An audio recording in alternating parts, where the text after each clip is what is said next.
Hi అండి అందరికీ. Welcome to my channel. So, ఈరోజు మనమైతే ఫ్రూట్ సలాడ్ ఎలా చేయాలో తెలుసుకుందాం.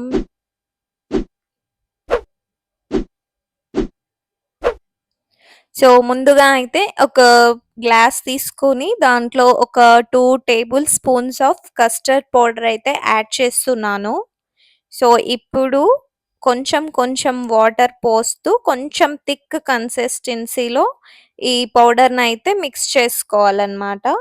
సో, మరీ లూజ్‌గా కాదు, మరీ గట్టిగా కాదు. సో, నార్మల్ కన్సిస్టెన్సీలో అయితే ఇదైతే ప్రిపేర్ చేసుకోవాలి.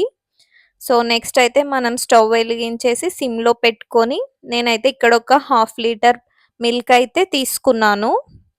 సో, ఈ మిల్క్‌ని మనం లో ఫ్లేమ్‌లోనే బాగా స్పూన్ పెట్టి ఇలా స్టైర్ చేస్తూ హీట్ చేసుకోవాలనమాట. సో, పాల పైన మనకి ఇలా పొంగు వస్తుంది కదా! మొత్తం హీట్ అయిపోయాక. సో, ఆ పొంగొచ్చే వరకు పాలను బాగా మరిగించుకొని, సో, ఈ మిశ్రమాన్ని అయితే దీంట్లో అయితే ఇలా స్పూన్‌తో తిప్పుతూ ఉండలు లేకుండా బాగా మిక్స్ చేసుకోవాలనమాట.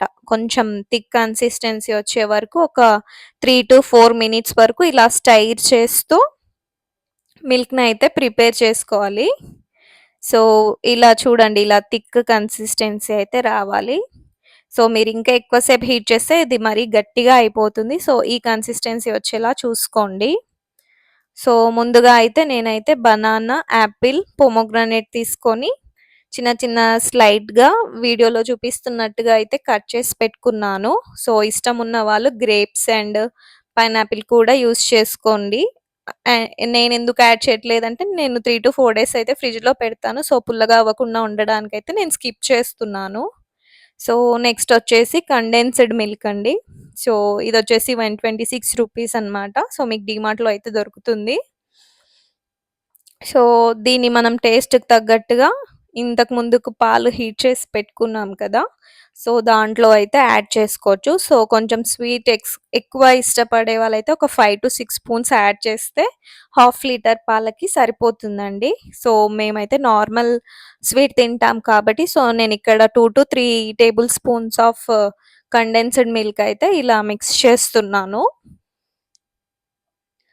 సో, మనకు టేస్ట్‌కి తగ్గట్టుగా ఈ కండెన్స్డ్ మిల్క్ అయితే యాడ్ చేసుకోవాలి. సో, కండెన్స్డ్ మిల్క్ లేని వాళ్ళు షుగర్ కూడా యాడ్ చేసుకోవచ్చనమాట.